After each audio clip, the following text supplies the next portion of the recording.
भारत के सबसे भरोसेमंद दोस्तों में से एक है रूस। दोनों देशों के रिश्ते 70 साल से भी ज़्यादा पुराने और अटूट हैं। लेकिन क्या आपने कभी सोचा है कि इस दोस्ती की नींव कहाँ रखी गई थी?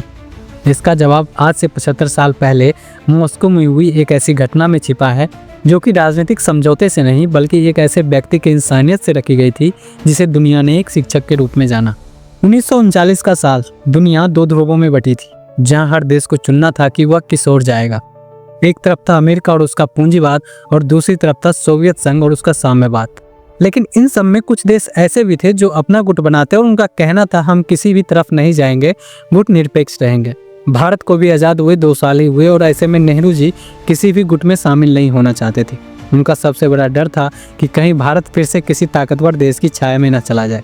इसलिए नेहरू जी पहले ही गुट निरपेक्षता की सोच विकसित कर रहे थे, जो बाद में 1961 में आधिकारिक रूप से नॉन अलाइनमेंट मूवमेंट बनकर उभरा।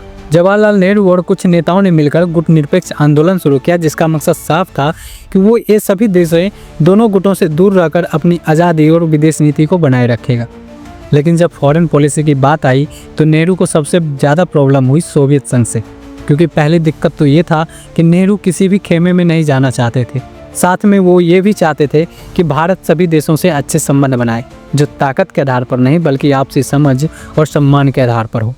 और दूसरा, उस समय के वहाँ के नेता थे स्टालिन, जिसे दुनिया एक मिस्टीरियस और क्रूर नेता मानते थे और ऐसा कहा जाता है कि कोई भी आसानी से उनसे नहीं मिल सकता था। अब इसके लिए नेहरू जी ऐसे व्यक्ति को भेजना चाहते थे जो पारंपरिक कूटनीतिक तरीकों से परे जाकर स्टालिन के साथ एक व्यक्तिगत संबंध बना सके। और ऐसे में उन्हें एक ही व्यक्ति सही लगते हैं, वो थे सर्वपल्ली राधाकृष्णन। सर्वपल्ली राधाकृष्णन को 1949 में सोवियत संघ में राजदूत बनाकर भेजा जाता है। राधाकृष्णन जब पहली बार स्टालिन से मिलते हैं तो कुछ ऐसा करते हैं जिसकी किसी ने कल्पना तक नहीं की थी। वो सीधे सीधे स्टालिन के पास जाते हैं और प्रोटोकॉल तोड़कर उनके गालों पर हाथ रखकर कहते हैं, आप एक महान नेता हैं लेकिन आप बीमार लगते हैं। मेरी प्रार्थना है कि आप जल्द ठीक हो जाएं। थोड़ी देर के लिए स्टालिन भी हैरान रह जाता है और इस मीटिंग के बारे में ऐसा कहा जाता है कि यह मीटिंग सिर्फ 5 मिनट के लिए रखी गई थी। जब राधाकृष्णन उनसे मिले तो यह मीटिंग लगभग 3 घंटे तक चली।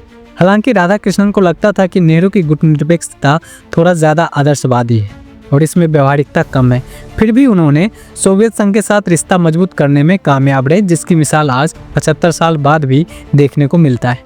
राधाकृष्णन ने न सिर्फ भारतीय सोवियत संघ के रिश्ते मजबूत किए बल्कि अंतर्राष्ट्रीय राजनीति में भी भारत की पहचान को स्थापित किया। मॉस्को से लौटने के बाद उनकी ख्याति और ज्ञान को देखते हुए नेहरू जी उन्हें सीधे राजनीति में लाने का फैसला किया और साल 1952 में जहां डॉक्टर राजेंद्र प्रसाद भारत के राष्ट्रपति बने, वही राधाकृष्णन को भारत का उपराष्ट्रपति के रूप में शपथ दिलाया गया। और फिर 10 साल तक उपराष्ट्रपति रहने के बाद उन्होंने भारत के दूसरे राष्ट्रपति के रूप में शपथ लिया।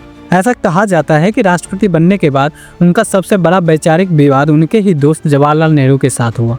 नेहरू की सबसे बड़ी नीति थी कूटनिरपेक्षता, जिस पर राधाकृष्णन जी के व्यू पॉइंट हमने पहले ही वीडियो में डिस्कस किया है। लेकिन 1962 के भारत चीन युद्ध में मिली हार के बाद जब नेहरू की गुट निरपेक्षता की नीति पर सवाल उठने लगे, तब राधाकृष्णन ने खुले तौर पर सरकार की आलोचना की। उन्होंने सरकार की कमजोर तैयारियों पर अपनी निराशा व्यक्त की और उन्होंने यह भी कहा कि रक्षा मंत्री बीके कृष्ण मेनन को पद छोड़ देना चाहिए। यह एक राष्ट्रपति द्वारा अपने प्रधानमंत्री के खिलाफ की गई दुर्लभ और सबसे साहसी टिप्पणी थी। डॉक्टर सर्वपल्ली राधाकृष्णन का जीवन हमें सिखाता है कि ईमानदारी और ज्ञान से न सिर्फ एक शिक्षक की पहचान बनती है बल्कि एक नेता की भी होती है।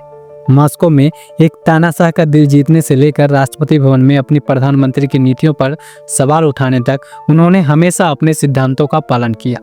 यह कहानी सिर्फ राजनीति की नहीं है, यह ऐसे व्यक्ति की है जिसने साबित किया कि सत्ता में रहकर भी सादगी, ईमानदारी और नैतिकता से काम किया जा सकता है। एक शिक्षक जिसने दुनिया को पढ़ाया कि ज्ञान और इंसानियत सबसे बड़ी ताकत होती है। आज भी हम इनकी याद में इनका जन्मदिन शिक्षक दिवस के रूप में मनाते हैं और इसके पीछे एक इंटरेस्टिंग स्टोरी है जिसे हम कभी नेक्स्ट वीडियो में कवर करेंगे। आपकी इस बारे में क्या राय है कमेंट में ज़रूर बताएं और हमारे चैनल को सब्सक्राइब करें। जय हिंद।